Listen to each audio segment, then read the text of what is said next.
The Florida Gators have struck again, this time getting a transfer from their arch nemesis, main rival currently, Jalen Kimber, who's transferring from the national champion Georgia Bulldogs. As much as we Florida fans don't like to say that, but it is what it is.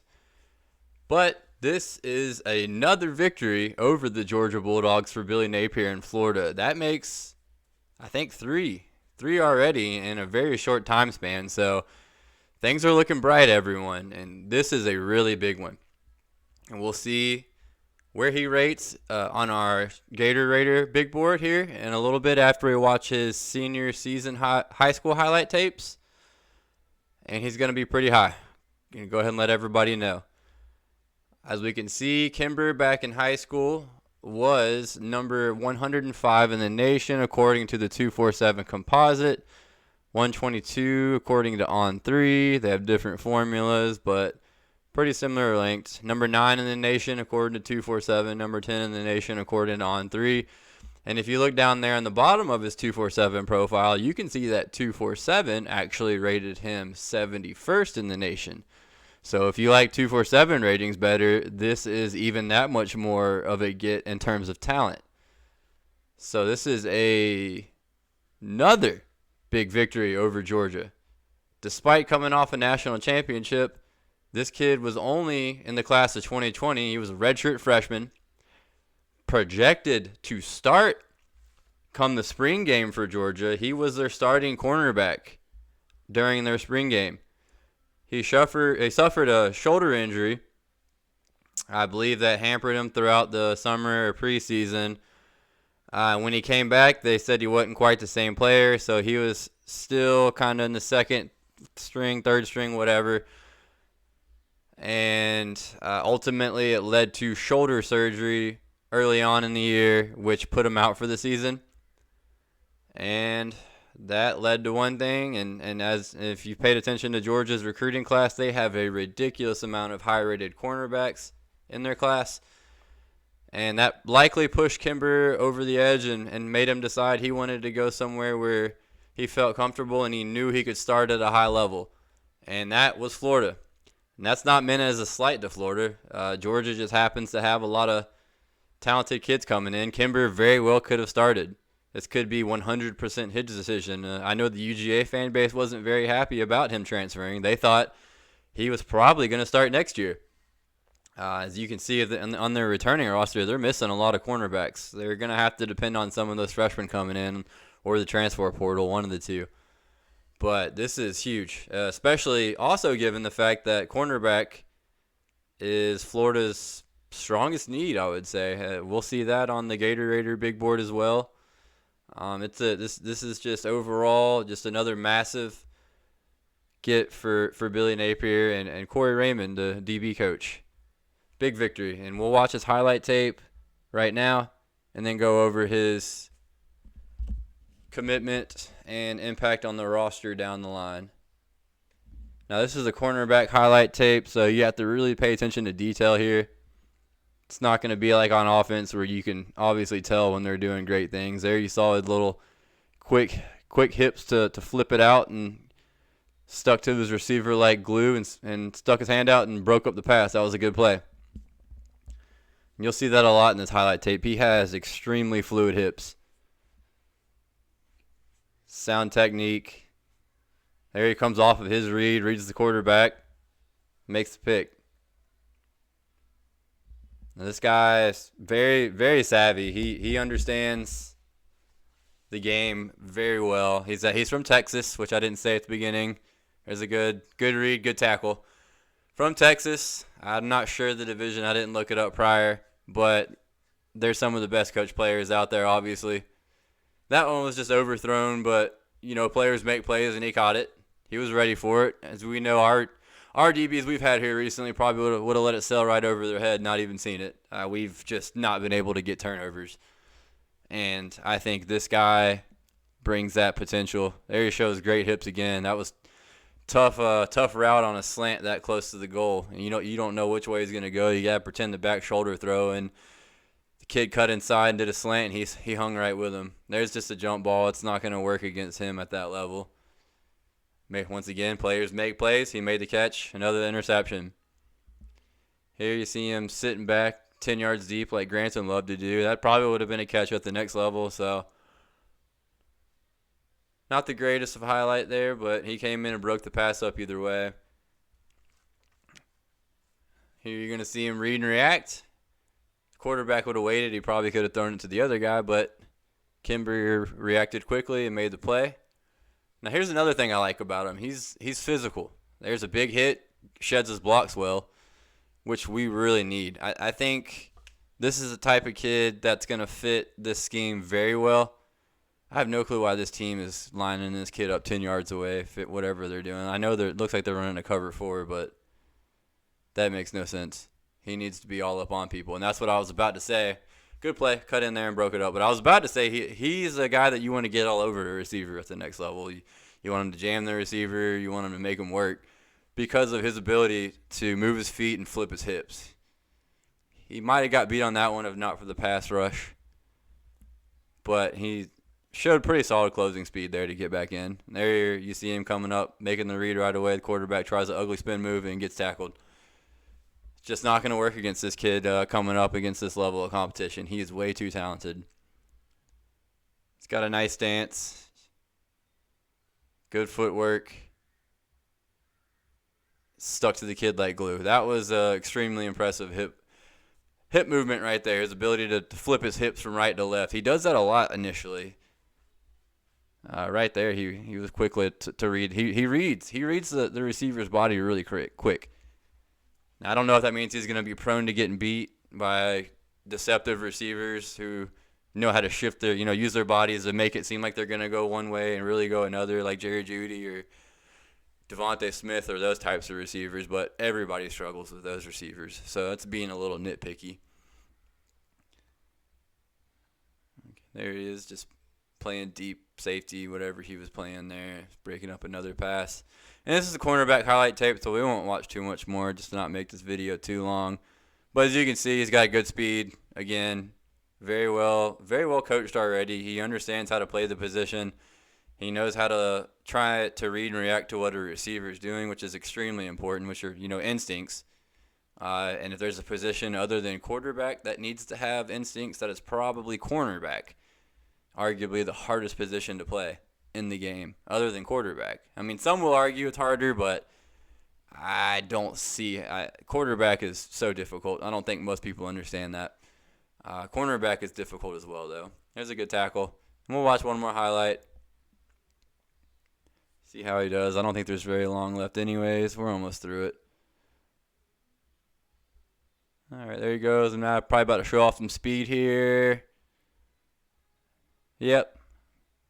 I don't know. He might have scored, but he showed closing speed there. He came back, caught the kid after a little bit. I mean, the running back seemed pretty fast too, so probably wasn't very fair to assume he was slower there. Okay, well, as we saw on the highlight tape, again, just to review, I've already said it a few times. He has very good technique.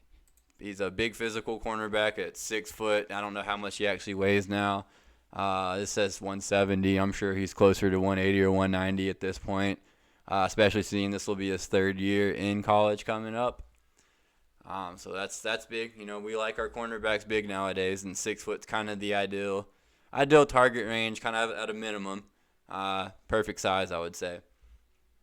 He's very, very good feet, very good hip movement, and he seems pretty athletic as well.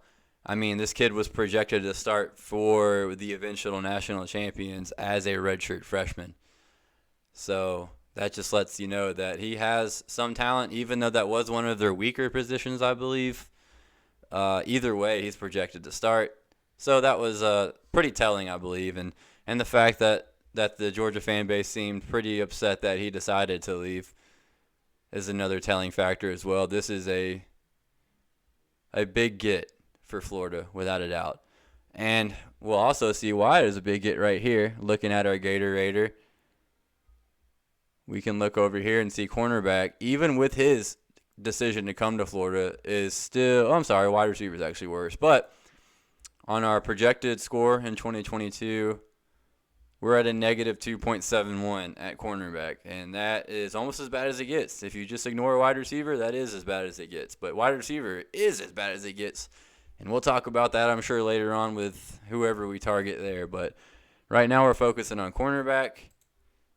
We currently have 6 on roster, expected to have 8, and I say we need 10 if we're talking – if we're including the nickel cornerback, star, whatever you want to call that position. We're likely going to have to move some of our safeties into that position, maybe move Trevez Johnson back in there. He's listed as a safety on the roster, so that definitely needs to change. And yeah, I just this is a big position and a big get. This is one of the most important positions in the game. And we are not apparently we have some talent, obviously, but we are just so short on bodies that things can go wrong at any point. And we'll go look at that right now, actually, as well. So, big get. That was maybe our biggest need until he committed. Now it's wide receiver. So, it's still our second biggest position of need on our roster. Now, let's go check out our roster and our depth chart at cornerback. Once again, I'm including these players as the nickel cornerbacks. They don't really have them listed on the Florida roster as anything other than a cornerback or a safety. I think they had one person labeled as a DB, Dakota Mitchell, so no clue what that meant. But they didn't have anybody else labeled that, so we're just going to roll with what they provided. And for now, this is our first string projected. I don't know what's going on with Jaden Hill personally, but if he comes back, I'm sure he's going to be a starter. Jason Marshall, without a doubt, will be a starter. I mean, he's going to be a first-round pick in 2023. Jadarius Perkins played a good bit. I think he's coming back as far as I know. He played that nickel position, took over for Trevez Johnson, seemed like at the end of the year, and he played it pretty well. So there's a good nickel back. So assuming Kimber's coming in here to play, he's likely going to be first string. So I know I said earlier that Jaden Hill should start, but I would say he is likely, unless he plays nickel, he's likely the odd man out. Which is possible he switches over to the nickel position. But he's more of a true cornerback. And he can't stay healthy either, so that doesn't help either. So I would project Jaden Hill probably slides down to second on the depth chart as long as he's on the roster. And we're going to place Kimber as our starting cornerback opposite of Jason Marshall. Backup, Avery Helm played a lot. He's pretty good. He's pretty athletic. So it's hard to say he's really going to be second string. He could be first string. And this is what I was talking about as far as our high, we have talent at the position without a doubt. We have some good players. It's just having the bodies. And we don't have him right now. And Avery Helm would be an excellent backup cornerback option. I'm not sure if he will be. I don't know if he's going to play more. And either way, these guys are talented. Right below them, we got Ethan Pouncey, who was a high-rated player as a redshirt freshman. He was a mid 4-star, I believe. And we have Jordan Young, who's kind of more of your, he could be a guy that would be an option to put in a nickel. He's kind of your physical cornerback that likes to come up and hit people. So let's go look at the Gator Raider big board here and see where Kimber comes in. And it's very high. He is now our second highest rated commitment for 2022.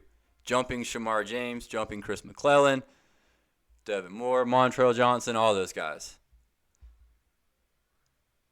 Only trailing Kamari Wilson. I don't think Kamari Wilson's going to be touched by anybody. That one was just huge. But this one's big too. Really big. Another guy we took from Georgia. You can see these top 3 guys up here. Georgia wanted all of these players, and Florida got them. So we'll go review his rating. Talent score, we're going to go off of his high school rating. I think 247 rated him in the transfer portal as a 9.900, so just a basic 4-star. And I don't really understand how they gave him that rating when he was projected to start at Georgia before getting injured. Doesn't really make a lot of sense. So we're going to go with this .9534, which is that top 100 range overall. That gives him a 9 on the talent score. Interest level rating needs once again for the second straight video, and I eat my own words. Second straight video, I forgot to change the interest level rating to a 10 for a commitment. And we have a new number one, everybody. Jalen Kimber comes in at a 9.2. And the only reason he's not closer to a 10 is because he's from Texas. It's crazy. So this is huge, everyone. Huge. Big, big, big. Top-rated commitment now because of that impact score right there, as you see, which we talked about before, is my personal flavor added into the formula. He gets a 10. The only other 10 we have is Kamari Wilson. And now his final Gatorade score is a 9.2. That is extremely high. These are scores that Alabama and Georgia and those schools will be getting to all their commitments. These are massive. Massive commitments. And that's Jalen Kimber. He will be a redshirt sophomore next year.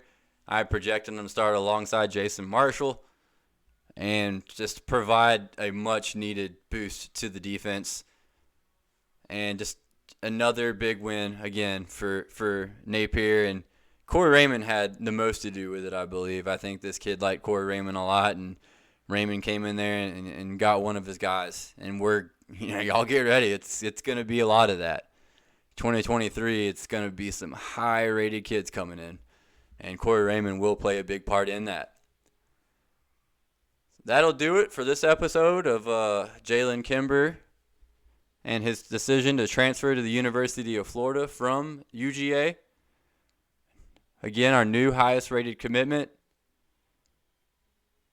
And it's another big win for the Gators over the Bulldogs, which hopefully we can say more of down the line, right? If you like the video, like and subscribe for me. I really appreciate when everybody does.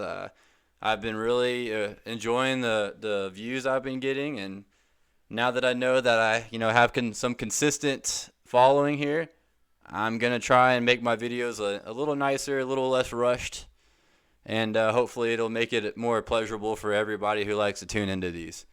Until then, go Gators.